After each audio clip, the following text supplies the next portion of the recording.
Hello दोस्तों, स्वागत है इस न्यू वीडियो में। दोस्तों, जैसा कि आपको पता है, हमारे चैनल में आपको जेएनटीवीटीआई रिलेटेड, टाटा स्टील रिलेटेड और अदर प्राइवेट सेक्टर रिलेटेड आपको सारी इन्फॉर्मेशन मिलती है। दोस्तों, बहुत सारे बच्चों को कमेंट आ रहा था कि आखिर यदि हम वेंडर में काम करते हैं तो क्या हम टाटा स्टील के एम्प्लॉय कभी बन सकते हैं। तो वही सब प्रश्न आज हम इस वीडियो में डील करते हैं। तो आइए वीडियो को शुरू करते हैं। दोस्तों, पहला क्वेश्चन है, जैसा कि आप लोग थंबनेल में ऑलरेडी देख लिए हैं कि वेंडर में काम करने के बाद आप टाटा स्टील के एम्प्लॉय कैसे बन सकते हैं। तो जी हाँ, आप बन सकते हैं। अब पता चला अब क्या एक्सपीरियंस चाहिए, आखिर प्रोसीजर क्या है। मेरा वीडियो बनाने का यही मकसद है। तो आपको सबसे पहले क्या करना पड़ेगा, तो ये क्वेश्चन है कितना साल का एक्सपीरियंस चाहिए। ये बहुत ही बड़ा मैटर है दोस्तों। यदि आप एक्सपीरियंस नहीं लीजिएगा तो आपका टाटा स्टील का एम्प्लॉय बनने का सपना कभी पूरा नहीं होगा। तो आपको मिनिमम 3 ईयर्स ऑफ एक्सपीरियंस चाहिए ही, यदि आप टाटा स्टील का एम्प्लॉय बनते हैं। तो आपका पहला स्टेज क्या होगा, आप जेएनटीवीटीआई में एडमिशन करिए, वहाँ से आप पास करिए, उसके बाद वेंडर में ज्वाइन करिए और उसके बाद कम से कम आप 3 साल जरूर काम करिए। और कोशिश करिएगा दोस्तों कि आप स्टील सेक्टर में ही काम करें। ये नहीं कि आप मान लीजिए मशीनिंग शॉप पे मान लीजिए आप सीएनसी करते हैं और आपका मान लीजिए दूसरा डिपार्टमेंट का रिक्वायरमेंट, मान लीजिए ब्लास्ट फर्नेस का रिक्वायरमेंट है, तो हो सकता है ये मिसमैच के कारण आप डिसक्वालीफाई हो जाए।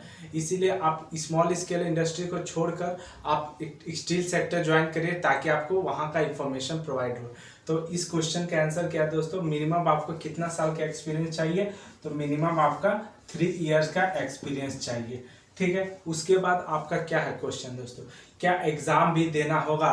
तो हाँ दोस्तों, यदि आपका 3 साल कंप्लीट हो गया है तो उसके बाद जैसे ही वैकेंसी निकलेगा तो उसमें सारा प्रोसीजर मेंशन रहता है कि आपको रिटन टेस्ट होगा, उसके बाद पर्सनल इंटरव्यू होगा, उसके बाद मेडिकल होगा, उसके बाद आपका सिलेक्शन होगा। तो इस क्वेश्चन में क्या है, क्या एग्जाम भी देना होगा। तो यस दोस्तों, आपको एग्जाम देना होगा। देखिए दोस्तों, बहुत सारा कंपनी का क्या रिक्वायरमेंट होता है कि यदि आप 3 साल का एक्सपीरियंस हो गया तो कोई कंपनी क्या करते हैं कि आपको डायरेक्ट इंटरव्यू बेस पे ही ज्वाइन कर लेते हैं, जिसे वॉक इन इंटरव्यू कहते हैं। तो वो भी होता है, लेकिन टाटा स्टील में ऐसा देखा गया है कि आपका एक रिटन टेस्ट ऐसा जनरली होता ही है और रिटन टेस्ट के बाद आपका पर्सनल इंटरव्यू होता है। तो आइए, आप सोच रहे होंगे कि आखिर रिटन टेस्ट कैसे क्वालिफाई करें, क्योंकि आप तो 3 साल काम करिएगा। तो दोस्तों, कभी नहीं, आप बुक से कभी भी स्पेस मत बनाइएगा, मतलब बुक से कभी डिस्टेंस मत रखिएगा। आपको पढ़ना ही होगा यदि आप टाटा स्टील का एम्प्लॉय बनना चाहते हैं। तो मेरा प्रश्न है कि कौन सा बुक पढ़ना होगा दोस्तों, ये बहुत ही बड़ा क्वेश्चन है। तो कौन सा बुक पढ़ना होगा, तो जैसे मान लीजिए आपका 100 नंबर का एग्जाम हुआ, ठीक है, तो आपका यदि पढ़ना होगा बुक, आपको रेफर कौन सा करना होगा, आर.एस. खुरमी। ये सभी बच्चे जानते हैं दोस्तों, आर.एस. खुरमी जो डिप्लोमा किए, बीटेक किए, सब जानते हैं कि ये बुक क्या है। इसका जो ऑब्जेक्टिव वाला बुक आता है वो आप जरूर उसको एकदम अच्छे से बाय हार्ट कर लीजिए, क्योंकि इससे क्वेश्चन आपको मिलेगा ही मिलेगा। और आपका क्वेश्चन कहाँ से मिलेगा, तो जो 3 साल का एक्सपीरियंस है दोस्तों, उससे भी कुछ क्वेश्चन रहता है। तो जैसे मान लीजिए 80% आर.एस. खुरमी से रहा तो 20% उससे रहा, यदि मान लीजिए 40% इससे रहा तो 60%, मतलब रेशियो आपका चेंज हो सकता है। ये फिक्स नहीं है कि आर.एस. खुरमी से कितना होगा।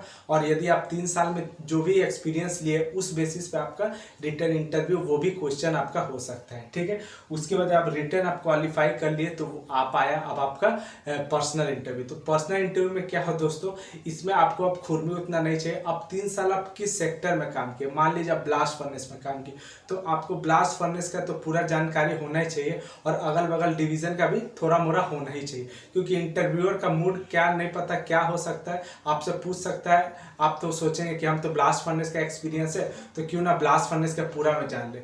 ये तो आपको जानना ही है, लेकिन बेसिक आपको जानना ही पड़ेगा और दूसरा डिवीजन का। ठीक है, तो दोस्तों आज का मकसद मेरा यही रहा। यदि वीडियो इन्फॉर्मेटिव लगा हो तो चैनल को सब्सक्राइब करिए और वीडियो को शेयर और वीडियो को लाइक जरूर करिए, क्योंकि इसी तरह का इन्फॉर्मेटिव वीडियो मैं आपको प्रोवाइड करता रहूँगा। एक बार फिर दोस्तों बोलता हूँ, मुझे मोटिवेट करने के लिए प्लीज़ चैनल को सब्सक्राइब, क्योंकि ऐसा वीडियो बनाने में बहुत सारा आपको प्रश्न का क्वेश्चन आंसर देना पड़ता है। तो हमारे साथ बने रहिए और चैनल को सब्सक्राइब करिए।